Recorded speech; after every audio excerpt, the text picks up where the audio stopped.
I always wanted to hear my parents tell me they was proud. You're going through not having legs like myself, there's no crowd cheering for you because you're not on the field playing sports. You're not doing nothing. It just makes me feel so good because that's what I've been missing.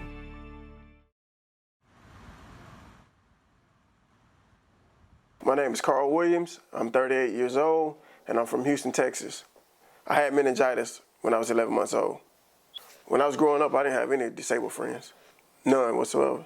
I looked like everyone else in my eyes because that's all I've ever known was to wake up, put on my prosthetics, interact with everybody else. They have computer chips in them that communicate with each other, like with the knee and the foot and all that.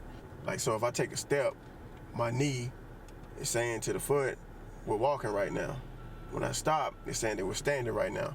So I won't like just fall backwards or nothing. That's how I can like stand at one spot.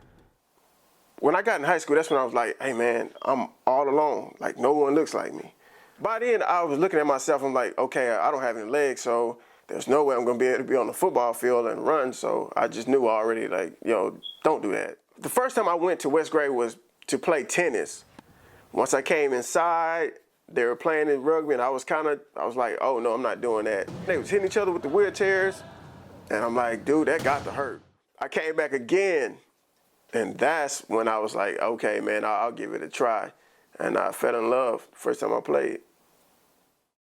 And going to play rugby with those guys opened my eyes. I think we were able to see like, okay, not in a bad way, but that could be me. I was upset at first because I didn't understand it. I was 11 months old. I hadn't done nothing to nobody to deserve what I was going through. So I was upset for a long time. And then I realized, man, it ain't that bad. My dad said that the only difference between you and somebody else, son, is they can see your flaws. You can't see theirs, but they got them. Playing rugby is very, very competitive. The only difference is guys are in a wheelchair, but you're still a man.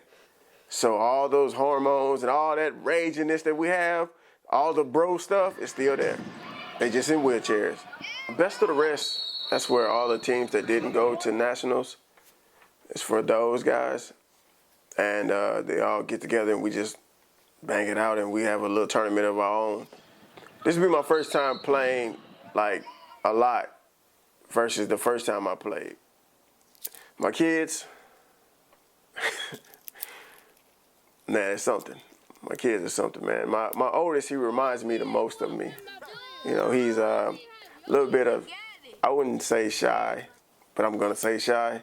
He's not too talkative, you know, unless he warms up to you, that's how I am. My middle son, he's very much so like his mom. Talkative, go up to anyone, start talking. He don't even know him, he's just talking. And my daughter, she's a mixture, but they're awesome kids. All right. Yo, hey, this the MTV Cars edition right here. You see them things? But anyways, here's the hand controls. You push in for the brake, down for the gas.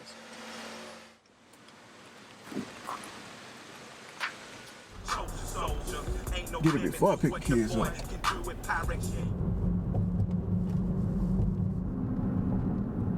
This knob is used for you to turn with. Like some guys, they don't have hand function, and I feel like I got more control over the car that way. Sitting here and I think about my life, man. It's just like I'm proud of myself being in my situation. Most of the people, they don't do anything. They quit, they live off their little social security and that's it, man. I started working when I was in high school. I was doing telemarketing, didn't like that. Then I went to work for Little Caesars and I was actually standing up, making pizzas, saving my money, got me a nice car from the start. Had my apartment fully furnished when I got it, from the start. So don't let nobody tell you, man, that you can't do something. I did it all with no legs. My mom told me when I was younger, because I was having one of my moments, and she said, don't let nobody call you handicapped, because handicapped means you can't do nothing for yourself. And you can do stuff for yourself.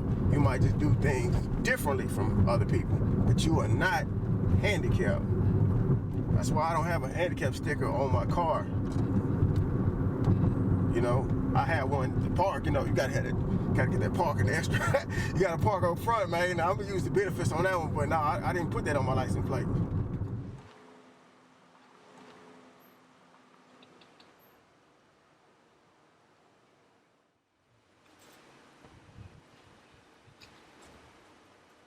What's going on, man? How you doing, bro? Go to the other side. Oh, you got pizza, cookies. Oh my!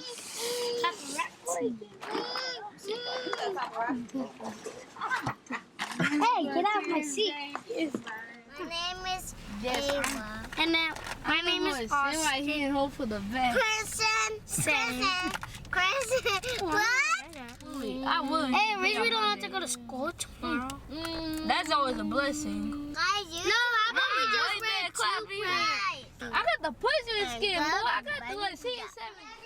Send me a pet. They sent me an. His head. Oh no. A snake! I'm Ashley and I am Carl's wife. Carl and I met almost 11 years ago online. He continued to message me. Yes. And he told all his friends that the second I walked out the door, he was in love at first sight. And Vice versa, though. No, it was not. I found out about his arms when we first met, when he met me at my parents' house. But it took a minute because he kept leaning on his car in a certain way. And it was dark outside because he didn't get to my parents' house till after 11. It wasn't until I said, you have to feed me, and we did the tacos at Jack in the Box that he turned and his arms were different.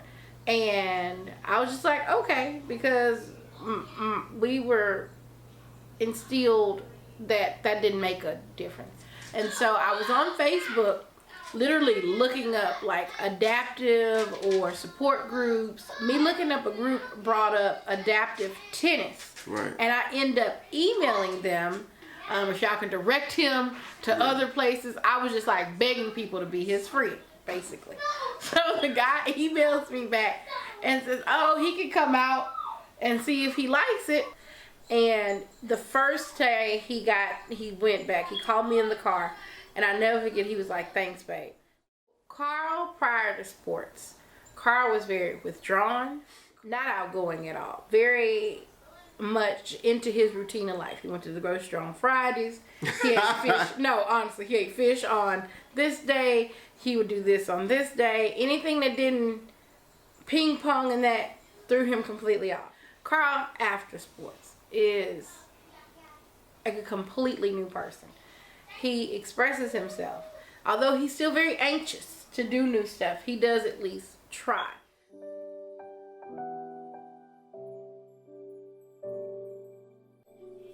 I was so excited to receive this, I started crying at work.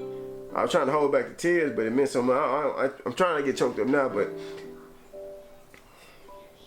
it meant a lot for him. When you go through stuff like that, man, you ain't never had.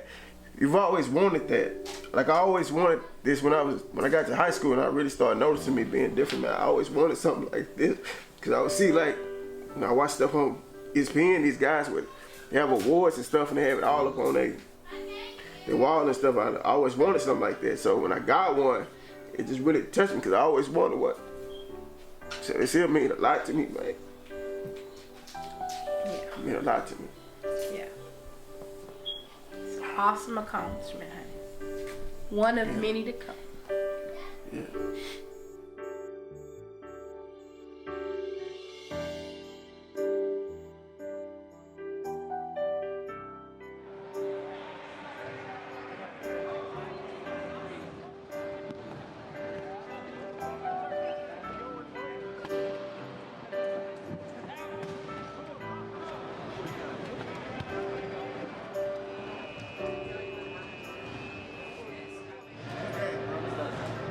So hopefully next game, play with the same intensity and we'll have fun and get the W.